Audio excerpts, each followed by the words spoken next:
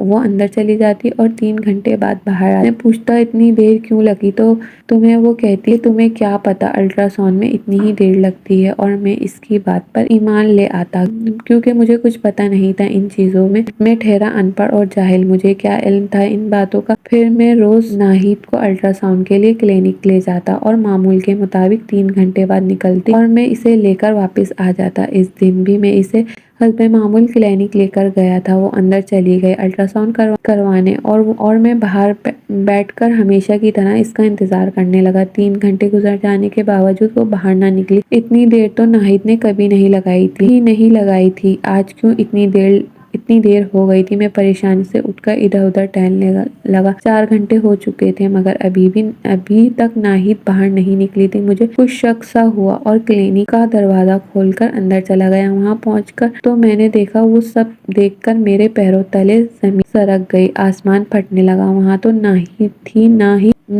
تھی ہی نہیں۔ میں نے ہر طرح سے اپنی تسلی کی، پورے کلینک میں ناہید کہیں نہیں تھی۔ لاچار میں واپس آ کر بیٹھ گیا اور طرح طرح کے خیالات میرے ذہن کے پردے میں گھوم رہے تھے۔ میں پریشانی سے اپنے ہاتھ مسل رہا تھا، کبھی پسینہ پہنچ رہا تھا، میرا دل بیٹھا جا رہا تھا کہ ایسے میں مجھے ناہید کلینک سے باہر آتے ہوئے دکھائی دی۔ میں نے خود پر اچھی طرح قابو پانے کے بعد اس سے دیر کرنے کی وجہ پوچھی۔ اس نے آرام سے بتایا کہ آج بہت رش تھا کلینک میں، میری باری بہت دیر کے بعد آئی۔ میں نے مزید کچھ نہیں پوچھا اور اسے لے کر خاموشی کے ساتھ واپس گھر آ گیا۔ میں بہت کشمکش میں تھا، ساری رات نہ سو سکا، یہ سوچ کر کہ ناہید آخر کہاں گئی تھی۔ ساری رات جاگ کر اور سوچ کر میرا سر پھٹ رہا تھا۔ ناہید مزے سے سو رہی تھی۔ میں نے اٹھ کر چائے بنائی اور سر درد کی گولی چائے کے ساتھ لے لی۔ تھوڑی دیر بعد ناہید بھی اٹھ گئی، ناشتہ بنا کے تیار ہو کے آفس چلی گئی۔ میں نے اسے کہہ دیا تھا کہ میری طبیعت کچھ ٹھیک نہیں ہے، سر میں بہت درد ہے، آج کام پر نہیں جاؤں گا۔ اس نے مجھے دوائی لینے کو کہا اور نکل گئی، اور میرے دماغ میں کئی واقعات گھٹ ہونے لگے۔ ناہید کا مجھ سے شادی کرنا، اس کا راتوں کو بستر سے غائب ہو جانا، اور اب روز الٹرا ساؤنڈ کے لیے کلینک جانا، اور آج وہاں سے اس کا غائب ہو جانا، یہ سب میرے لیے بہت اذیت ناک تھا۔ اس دن ناہید واپس آئی اور کچھ دیر آرام کرنے کے بعد الٹرا ساؤنڈ کے لیے جانے لگی۔ میں اس کے ساتھ نہیں گیا، مجھ میں کوئی صدمہ سہنے کی ہمت نہیں تھی۔ میں نے اپنی طبیعت خرابی کا بتایا اور اس سے کہا کہ وہ آج اکیلی ہی چلی جائے۔ اس نے بھی زیادہ زور نہیں دیا اور چلی گئی، اور ٹھیک 3 گھنٹے بعد کلینک سے گھر واپس آئی۔ آج وہ کچھ بجھی سی لگ رہی تھی اور میں خاموش سی اپنے خیالوں میں گمسم بیٹھی ہوئی تھی۔ ایسا لگتا تھا کہ جیسے کوئی بات اسے پریشان کر رہی ہے۔ میں اسے کافی دیر غور سے دیکھتا رہا، مجھ سے اس کا اداس چہرہ دیکھا نہیں جا رہا تھا۔ میں اپنی پیاری بیوی سے بہت پیار کرتا تھا، مگر میں کچھ پوچھ بھی نہیں سکتا تھا کہ وہ کیوں اداس ہے اور کلینک کے بہانے روزانہ آخر وہ کہاں جاتی ہے۔ دوسرے دن بھی معمول کے مطابق کام پر چلا گیا اور ناہید بھی اپنی نوکری پر چلی گئی۔ آج بھی میرا ذہن اس منتشر میں تھا کہ ناہید کے واپس آنے سے پہلے ہی گھر پہنچ گیا تھا۔ ناہید نے گھر آ کر مجھ سے جلدی آنے کا سبب پوچھا اور میری طبیعت کا پوچھا۔ میری طبیعت کی خرابی کی وجہ سے فکر مند نظر آ رہی تھی۔ میں نے اسے بتایا کہ تم پریشان نہ ہو، میں بالکل اسے تم اب بس ذرا سستی ہو رہی ہے تو جلدی چھٹی کر کے گھر چلا آیا ہوں، تم کچھ دیر آرام کر لو، میں تمہیں کلینک لے جانا۔ اس نے حامی بھر لی اور کچھ دیر آنے کے بعد چلی گئی۔ اس کے بعد اسے کلینک چلا گیا، وہ اکیلی اندر چلی گئی۔ اس کے اندر جانے کے کچھ دیر بعد بھی کلینک میں اندر داخل ہوا، ناہید وہاں نہیں تھی۔ میں کلینک کی دوسری طرف گیا تو ناہید دوسرے دروازے سے باہر جاتی ہوئی دکھائی دی۔ میرا سر گھوم رہا تھا، ہمت سے کام لیتے ہوئے میں بھی اسی دروازے سے باہر نکلا۔ وہاں جو دیکھا تو میرا دل دہلانے کے لیے کافی تھا۔ میں نے وہاں ناہید کو ایک اجنبی شخص کے ساتھ گاڑی میں بیٹھتے ہوئے دیکھا۔ میں نے جھٹ سے آنے والے رکشے کو روکا اور اس گاڑی کا پیچھا کرنے کو کہا جس میں میری پیاری بیوی کسی غیر شخص کے ساتھ جا رہی تھی۔ کچھ دور جا کر گاڑی ایک ریسٹورینٹ کے سامنے رکی، ناہید اور گاڑی سے اترے اور ریسٹورینٹ کے اندر چلے گئے۔ میں نے بھی رکشہ روکا اور رکشے والے کو پیسے دیے اور اندر داخل ہوا۔ ادھر ادھر نظریں دوڑانے کے بعد تھوڑی دیر بعد وہ دونوں ایک ٹیبل پر بیٹھے نظر آئے۔ ان کو ایک ساتھ بیٹھا دیکھ کر میرے دل پہ چھریاں چلنے لگی، میرا سر شدید درد سے پھٹنے لگا، میرے ٹانگوں میں بالکل سکت نہیں، بمشکل خود کو گھسیٹ کے میں ان کی ٹیبل تک پہنچا۔ ناہید نے مجھے اپنی طرف آتا دیکھ لیا تھا، وہ اپنی کرسی سے اٹھ کھڑی ہوئی تھی، اس کا رنگ سفید پڑ گیا تھا۔ یوں پکڑے جانے پر ناہید کے منہ سے 2 الفاظ ہی نکلے۔ میری جانب پیٹھ دیے ہوئے اس شخص نے پیچھے مڑ کر میری طرف دیکھا اور گھبرا کر اٹھ کھڑا ہوا۔ میں ہمت کر کے آگے بڑھا اور ناہید کا ہاتھ پکڑ کے اسے کھینچتا ہوا ریسٹورینٹ سے باہر لے آیا۔ وہ شخص بس خاموشی سے یہ سارا تماشا دیکھتا رہا کیونکہ میں نے ریسٹورینٹ سے باہر نکل کر رکشہ روکا اور ناہید کو بٹھا کر میں بھی رکشے میں بیٹھ گیا اور سارا راستہ ہم دونوں نے خاموشی میں کاٹا۔ بہت شدید صدمے سے دوچار تھا میں یہ کیا کوئی بھی غیرت مند مرد اپنی بیوی کو کسی غیر مرد کے ساتھ یوں چوری چھپے اپنے شوہر کو دھوکہ دے کر ملتے دیکھے گا تو وہ اس کا بھی وہی حال ہوگا جو میرا ہوا تھا۔ ہم دونوں گھر پہنچ گئے تھے۔ رکشے سے اتر کر میں اندر آیا اور اپنا سر پکڑ کر بیٹھ گیا تھا۔ ناہید اندر داخل ہوئی اور بہت گھبرائی ہوئی تھی، آ کر میرے پاس چارپائی پر بیٹھ گئی۔ اس کے بیٹھتے ہی میں اٹھ کھڑا ہوا اور صحن میں پریشانی سے ٹہلنے لگا۔ میں بہت پریشان تھا، کچھ سمجھ نہیں آتا تھا کہ مجھے یاد نہیں کہ میں نے کیا دیکھا، میں کہاں گیا تھا۔ ذہن میں بس ایک فلم چل رہی تھی، میرے ہاتھ بندھے ہوئے تھے، جسم کانپ رہا تھا، آنکھیں سرخ ہو گئی تھی، ناہید سر جھکائے بیٹھی تھی۔ کتنا وقت یوں ہی وحشت اور خاموشی میں گزر گیا کہ اچانک میں چلایا، کون تھا وہ؟ ناہید میرے غصے سے بھری آواز سن کر سہم گئی اور چپ رہی اور اس کے پاس گیا اور اس کی طرف دیکھ کر پوچھا، ناہید کون تھا وہ جس کی وجہ سے تم نے میری عزت مٹی میں ملا دی، جس سے تم یوں چھپ کر ملتی ہو؟ تم نے مجھے کیوں دھوکہ دیا؟ میں نے بہت زیادہ پیار دیا، عزت دی اور تم نے مجھے یہ صلہ دیا۔ میں اس سے پوچھتا رہا مگر وہ ایک لفظ نہ بولی۔ تھک ہار کر میں نے اپنا سر اپنے گھٹنوں پر رکھ دیا اور دونوں ہاتھوں گھیرا ڈال کر رونے لگا۔ کتنی دیر میں روتا رہا، پھر ناہید کی لرزتی ہوئی آواز سنائی دی۔ وہ میرا پہلا شوہر تھا۔ میں نے ناہید کی آواز سن کر اپنا سر اپنے گھٹنوں پر سے اٹھایا اور حیرانی سے اس کی طرف دیکھنے لگا۔ ناہید اور شعیب ایک یونیورسٹی سے پڑھتے تھے، دونوں کی سلام دعا شروع سے ہوئی اور دوستی میں بدل گئی۔ کچھ عرصے بعد ان کی دوستی محبت میں بدل گئی۔ دونوں شادی کرنا چاہتے تھے، لہٰذا یونیورسٹی کی پڑھائی ختم ہوتے ہی شعیب نے اپنے گھر والوں کو ناہید کے گھر رشتہ مانگنے بھیج دیا تھا۔ ناہید کے گھر والوں کو ناہید کی پسند کا علم تھا، اس لیے انہوں نے شعیب کا رشتہ ناہید کے لیے قبول کر لیا تھا۔ کچھ دن بعد منگنی کی تقریب ہوئی اور 6 ماہ بعد شادی طے پائی۔ ناہید اور شعیب بہت خوش تھے، دونوں کی لو میرج ہو رہی تھی، دونوں بہت خوش تھے۔ خوشی خوشی شادی کی تیاریاں شروع ہو گئیں اور پھر شادی کا دن بھی آ پہنچا۔ جب دونوں کو ان کی محبت مل گئی، ناہید بھی آ کے شعیب کے گھر آ گئی تھی۔ خوشی خوشی زندگی بسر ہو رہی تھی۔ یوں ہی سال گزرتے جا رہے تھے۔ ان کی محبت میں کوئی کمی نہیں آئی، بس کمی تھی تو صرف اولاد کی۔ ناہید کی شادی کو 5 سال ہو گئے تھے مگر وہ ماں نہ بن سکی تھی۔ اس نے اپنا بہت علاج کروایا مگر ماں نہ بن سکی۔ ڈاکٹر نے کہا کہ دونوں اپنے ٹیسٹ کروائیں، پتہ چلا کہ کمی کس میں ہے تو اس کا علاج ہو سکے۔ دونوں نے ٹیسٹ دیے۔ کچھ دن بعد شعیب ہاسپٹل سے رپورٹس لے کر آیا اور لا کر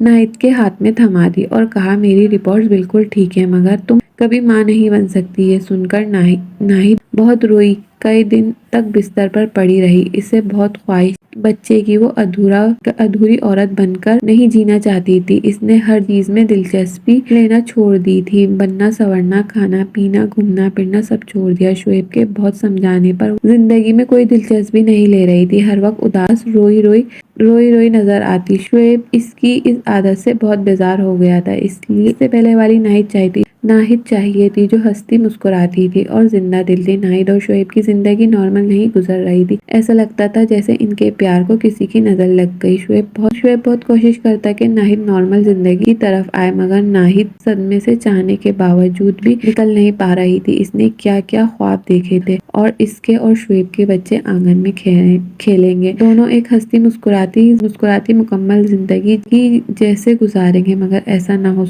ہو سکا۔ اس کے اس رویے سے بہت دل برداشتہ ہو گیا تھا۔ اس سے بہت سمجھایا تھا اسے بچہ نہیں چاہیے اور کوئی بچہ گود بھی لے سکتے ہیں مگر ناہید کو تو اپنا بچہ ہی چاہیے تھا۔ وہ اب کوشش کرنے لگی کہ شعیب کو اس سے کوئی شکایت نہ ہو، دل سے دکھی ہونے کے باوجود بھی خوش رہنے کی کوشش کرتی۔ شعیب اس کے اندر آنے والی تبدیلی دیکھ کر مطمئن تھا۔ کچھ دن تک سب کچھ ٹھیک تھا مگر پھر کوئی ایسی بات ہو جاتی ہے، ناہید پہلے جیسی حالت میں واپس آ جاتی ہے۔ اس کے نتیجے میں اکثر ان کی لڑائی ہو جاتی ہے، بحث و تکرار، چھوٹے چھوٹے جھگڑے اب روز کا معمول بن چکے۔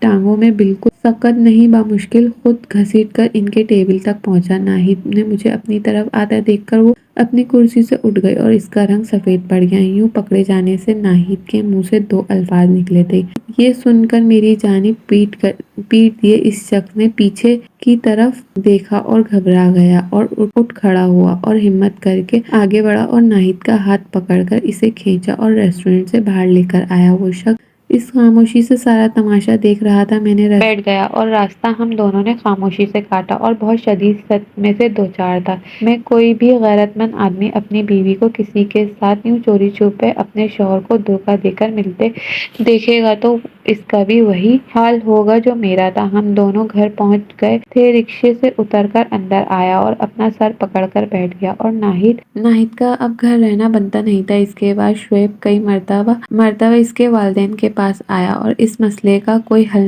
نکلے مگر اس کے والدین نے کہا کہ اب یہ شادی ختم ہو گئی ہے، تم ناہید کا پیچھا اب چھوڑ دو۔ وہ تنگ آ کر مسجد کے مولوی کے پاس گیا مگر وہاں بھی کوئی خاطر خواہ جواب نہ ملا۔ وہ بہت پریشان تھا مگر اس کے ایک دوست نے اسے کہا کہ فلاں جگہ پہ مفتی صاحب بیٹھتے ہیں، ان سے مشورہ کر۔ جا کر وہاں بھی گیا تو اپنے آنے کا مقصد بیان کیا۔ مفتی صاحب نے کہا طلاق ہو چکی ہے لیکن حلالے کے بعد وہ اس سے دوبارہ شادی کر سکتا ہے۔ وہ خوش ہوا کہ کوئی صورت تو نکلی ناہید کو دوبارہ پانے کی۔ وہ ناہید کو فون کرتا رہا تاکہ ایک بار مجھ سے مل لو، مسئلے کا حل نکالنا ہے۔ ناہید اس کے بہت زور دینے پر مان گئی اور شعیب سے ملنے پر اسے مفتی صاحب کی بات بتا دیا اور کہا کہ اب صرف یہی راستہ ہے ہمارے پاس پھر سے ایک ہونے کا کہ تم کسی شخص سے شادی کر لو جو تمہیں کچھ عرصے بعد طلاق دے دے اور اس کے بعد ہی ہم دوبارہ شادی کر سکتے ہیں۔ ناہید یہ سن کر پریشان تھی اور کہا کہ ایسا کون ہو جو مجھے کچھ عرصے بعد طلاق دے دے۔ دونوں اس دن دیر تک اس موضوع پر بات کر رہے تھے۔ گھر آ کر ناہید دیر تک سوچتی رہی، ایسا کون جو اس سے شادی کر لے اور طلاق دے دے۔ تب اسے کریم کا خیال آیا جو ایک